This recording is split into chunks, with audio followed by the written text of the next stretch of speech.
Is parenting a PDA child or teen impacting your romantic relationship? Whether that's a co-parent, a partner, a spouse. The answer is, of course it is. How could it not be? You're parenting a child with a nervous system disability, and the primary accommodation is your nervous system. So, of course, it's going to affect your relationship. So today I want to talk about two patterns I've seen while working with hundreds of families, both in coaching containers and also within my programs, about how it impacts their relationships, and 4 tips you can use to try and facilitate more peace in the home between co-parents, or not in the home if you're co-parenting not in the home. It's all good. Okay, so the first thing I want to say is hello everybody. I hope you guys had such a survivable holiday. I'm really happy to be with you. I was taking some time off, but I just missed seeing you. So here I am talking about relationships and how raising a PDA child impacts that. Okay, so one of the patterns I see first and foremost in families, especially when they're first coming to an understanding that their child is PDA or their teen is PDA, is that there's often one parent. 9 times out of 10, this is the dad. I'm just talking about patterns where the lead parent comes to the realization and a deep understanding of what's actually going on in the nervous system, and the other parent, often the dad, does not understand or believe the depth of the nervous system disability and how it's impacting the child's behavior. Often the parent who's not the lead parent is still viewing the child as a child that has a behavioral disorder, they're resistant to the autism label, etc. Okay, so what I want to say about this is first that it's extremely normal and put into the perspective of the parent journey. It's part and parcel to the journey itself, right? So I have yet to meet a family where both the mom and the dad or the co-parents at the exact same time were like, yes, we totally think our kid is PDA and we understand it. So it's very normal. It also makes a lot of sense because of the nature of PDA itself. So there's usually the safest of the safe nervous system, which means the child perceives, remember on a subconscious level, who is the safest for me. And this doesn't have anything to do with loving mom or loving dad any more than the other. It's just the perception of who accepts me the most, who accommodates me the most, and who is not trying to change me the most, right? So even within the dynamics of my family, there's always a safest of the safe, and it can fluctuate.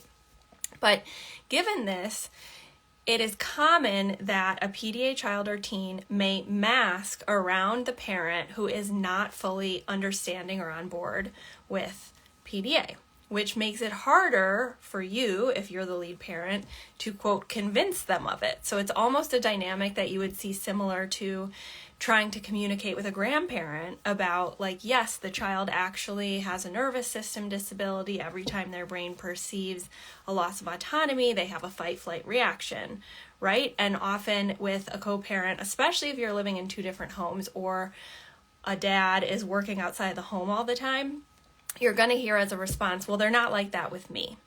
Okay, so that's one pattern I see. The second pattern I see, hi Afshan, I just saw you pop on.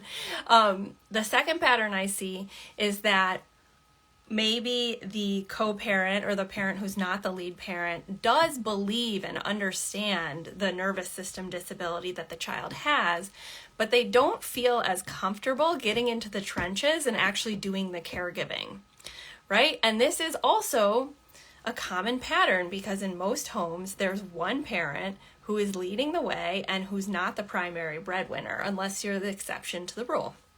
Okay, so what do we do with this? I have 4 tips that aren't going to solve structural issues and gender norms in the homes, just like first steps that you can take to try and move your family forward towards more peace if part of the problem at its root is the relationship and the different ways that the parents are interacting with the PDA child. Okay, so the first tip, I want to give a story about it. Okay, So the first tip is, actually, no, I'm going to go back to the first.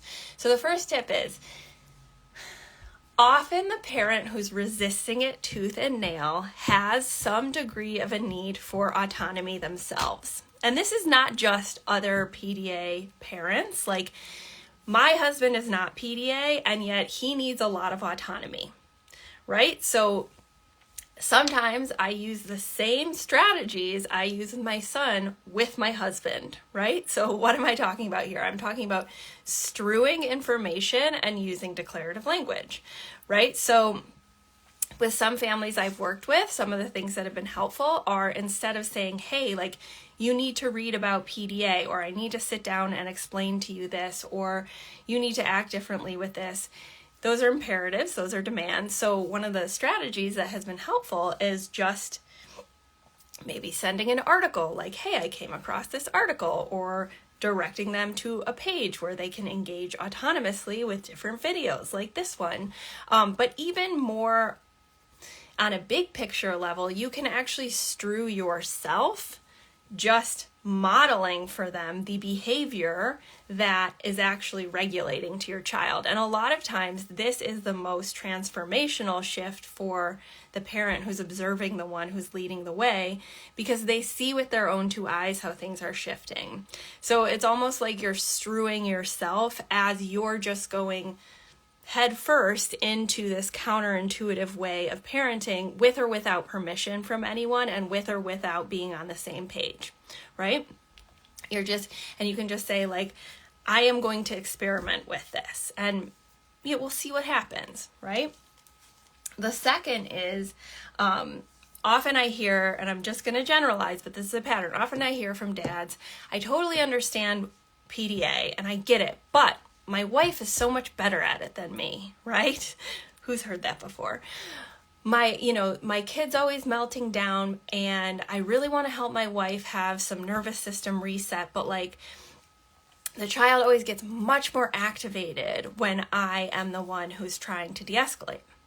Okay? That's a common pattern. But the other pattern I see, and what I know from my own personal experience with my husband, is that the only way for the child to start to feel safer with the non-lead parent or the dad is to have the dad do it. Okay, so let me give you an example from my own life. So for the first 7 years of my son's life, I was absolutely the safest of the safe nervous system. I was the go-to for everything. I was the one who always de-escalated things and provided safety. The one place where I had immense triggers was night waking, because when my son was an infant, he did not sleep at all, and I had severe postpartum depression. I was in an outpatient maternal mental health program with Georgetown for 1.5 years, and it was very severe. And so one of the things they said to me when I decided to have another child was, you have to have sleep, right? Because it affects my mental health so much. So that's the one area where, like, I have to keep some strict boundaries, and I really need to enlist my husband. When my son was 6 and he transferred from the public school to Montessori school, a private school, he was so activated and excited, it was activating his threat response, that he was doing sensory seeking, and he ran smack into a wall with a bleacher and broke 2 ribs and his collarbone. This is the second day at his private school.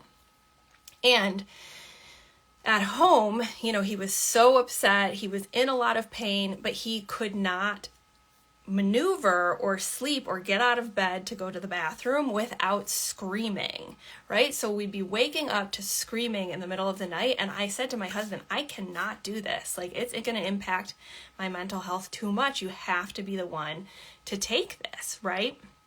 And help my son through his screaming, through his nervous system activation, to like help him take off his shirt, help him sit up so he could go to the bathroom even through the screaming. And so my husband did, like, he would go in and he would do it through the screaming every night. And that's what shifted everything. All of a sudden, going through those pretty traumatic and intense nervous system reactions, what were built trust with my son. And from that moment a year ago, a little over a year ago, he became the safest of the safe nervous system. But it was only going through it and doing it that he became a safe nervous system. So that's what I always encourage dads, with no judgment, of course, is like, you have to do it in order to feel comfortable with it, right? You're not going to like read about deactivating or de-escalating a meltdown and then apply it because you feel comfortable. You actually have to have the mom go to a different room and do it yourself. Okay, so I just want to plant that seed for you guys. The next tip I would say is, it can be a really, really helpful mindset shift to not think of yourselves as parenting when you're with your PDA child or teen, but rather to identify caregiving shifts. Because it's not the same as like what I just had with my 4-year-old when he and I went to visit my mom in Michigan for Christmas, right? I was a parent. He had a meltdown or two. I had to like help him go to the bathroom because he's only 4, right? I was still parenting, but I wasn't caregiving for his nervous system every single second. I could sit down in front of the fire and look at my phone, and I didn't have to provide undivided attention at every moment. And I could depend on another adult like my mom or my stepfather sort of tending to him without it being like, you need to use declarative sentences, you need to make sure your body language is as such, etc. Right? Those are two different things, parenting and caregiving. And so often parents get into spats or arguments, myself included, with their partner because no one has been identified as the safe nervous system or the caregiver during an outing or during an afternoon on a Saturday, right? And so what we do in my home is like, okay, who is taking Cooper? Whose nervous system is on Cooper? So that when he needs that undivided attention, when he needs that de-escalation, we know between the two of us who is in charge, and that has definitely diminished the amount of arguing and our own stress that we have around, trying to spend time as a family. The last thing I want to share with you guys has been a tool that has been very helpful in my own relationship. It's also helpful in other areas of life, which is called nonviolent communication. If you haven't looked into it or heard of it, you can read the book Let Your Life Speak by Marshall Rosenberg. And basically what it is, it's like a way of speaking that also is very conducive to demand avoidance and providing autonomy, but instead of demanding things of people, we're making requests, which means they can actually say no, and we accept their no. But a tool from nonviolent communication is called PDA, which is an acronym for person, location, action, time, and object.